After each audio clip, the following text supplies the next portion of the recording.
Welcome to State to the Nation. I'm Tommy Keys Shooter. We're going to talk about the Sooner State, which means we need to bring in who?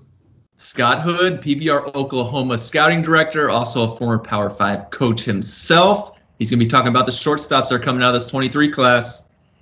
Thanks for having me, guys. As Shooter said, shortstops from the 23 class, all from the state of Oklahoma. We're going to start with our top five. And should we go 1 to 5, boys, or 5 to 1? What are we feeling? I want to go 1 to 5. I like we'll go 1 to 5. We'll no suspense needed. We're going to start with Avery Ortiz. What do we know about him? Yeah, Avery's the guy that jumped onto the scene just a few years ago. He is probably one of the more athletic shortstops in the entire country when it comes to just pure athleticism. And then on top of that, he brings a power element to the position where he hit 17 home runs last year.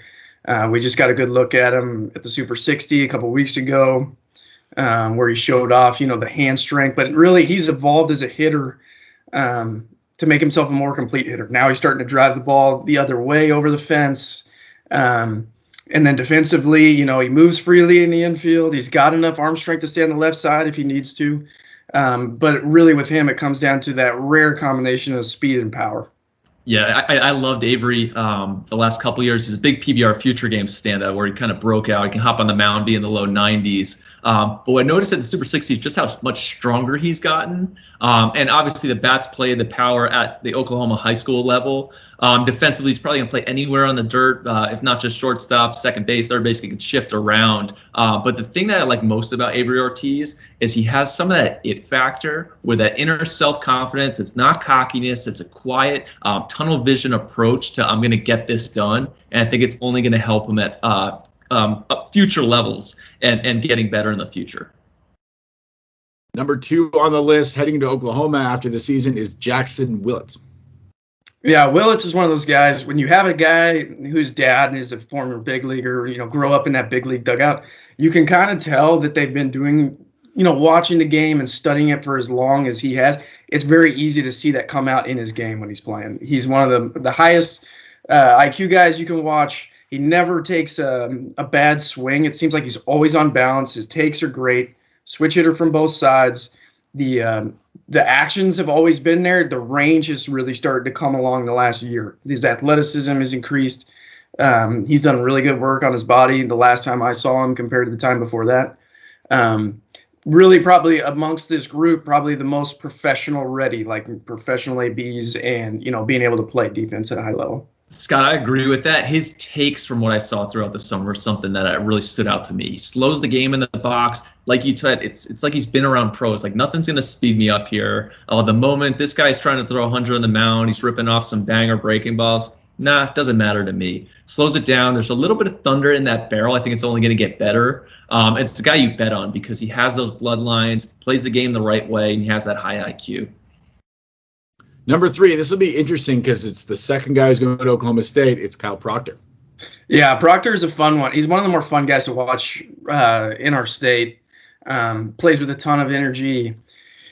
He's got the defensive skills it takes to stay at shortstop at the next level. He's rangy. He's got a big arm. And then the bat really stands out at times. Like the bat speed is real. The hand strength is real. He has shown the ability to line balls gap to gap. Probably the biggest attribute to him is he is a winner. His high school team never loses, and I actually caught him at a loss in the state championship in the fall, and you could tell it bothered him. And like he's got that competitive nature that you'd expect from a guy that's won as much as he has. Yeah, you talk about a winner, but those guys who hate to lose are the ones you really want around. And the Cowboys, I'm sure, Coach Holliday there in Stillwater's going to be pumped to have a guy like that, especially with a high ceiling. He's bouncy, he can stick at shortstop, and then can handle the barrel. But more than anything, we want a winner here. Number 4, heading to Tennessee, Camden Bates. Yeah, Bates is another fun one, very similar to Proctor, and actually just got to look at him this past weekend. The guy just knows how to hit. He knows how to hit. He can handle the barrel. He's got some sneaky juice. He's maybe not quite as much power as some of these other guys, but he knows what he's doing in the box. Defensively, he has all the actions. He's smooth. But my favorite thing about Bates is he's got that bounce to him that you're looking for in a shortstop, like that high energy. Another guy like Proctor, you can tell, hates to lose, big time winner, won a lot in his career. But when you look at watch Tennessee games on TV and you see those type of players that are playing for Coach Vitello, he kind of fits that mold. So you can see why that marriage works. I'll say it right there. He's got some attitude to him. He's going to go out there and he's just really looking to take down the opposition and impact the baseball. And what we've seen with the Tennessee program is their ability to get guys on campus and take them to another level. And I think Camden Bates has the tools to be another guy in that line there in Knoxville. Fifth guy on the list, future Sun Devil, Jax Ryan. Yeah, Jax has been on the circuit, for a long time. Been on our radar from a young age. Actually was a commit pretty early when he switched his commitment this last fall, landing in Arizona State, which his game kind of fits that. I wouldn't call Arizona State a true West Coast style, but it's a hybrid, and that's kind of where his game fits. He's got some power from a shortstop. He's got the long, lanky frame. He's got all the actions. I really like how he controls the barrel. He swings hard every time. Every time I go watch him, he's just swinging as hard as he can. But he always seems to be on balance, which I really like.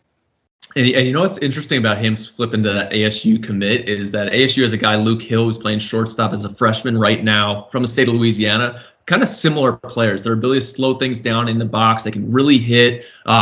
We were huge Jax Ryan guys. I remember streaming some of those games at Lake Point during the COVID year and just watching how well he could move through impact. But very similar to Luke Hill. So those ASU fans who are excited to have another infielder along the lines with the success that Luke Hill has enjoyed early on in this season, that's what Jax Ryan can bring to Tempe.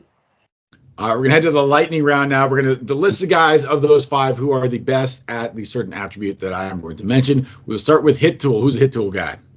We're going to go Cam Bates. Power. Avery Ortiz. Plate discipline. Definitely Jackson Willits. Bat path. That would go with Jax Ryan. Okay. Arm strength.